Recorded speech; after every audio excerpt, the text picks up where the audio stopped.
Hi, Danny here from GDL Automotive, another one of our little videos. Today we're talking about the Toyota Hilux.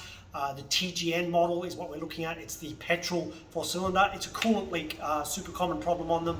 There's a plastic pipe that runs from the back of the water pump underneath the inlet manifold that leaks. We're going to show you what has to happen to replace this, and the fact that Toyota, in all their wisdom, has actually come up with a better design, which is the first time we've come across this in the auto industry.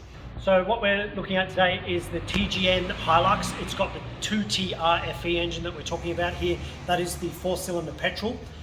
So there's a plastic coolant pipe that runs from the back of the water pump. This is it here, and goes underneath the inlet manifold. As you can see, the plastic rots and it starts to deteriorate, and then you develop a coolant leak.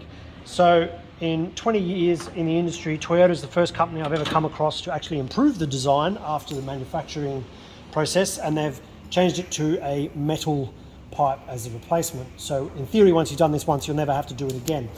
So the exciting bit is to change it over, though. As you can see here, you do need to remove the inlet manifold, and I'll see if I can just crudely sit this where it goes, just for those of you playing at home. It sits down there like so, give or take. Now there's a gasket that goes in here. Make sure you order that. And this pipe, I think, will set you back about $70 or $80. It's not too dear. The expense of the job is the labor involved to remove the inlet manifold. There you go.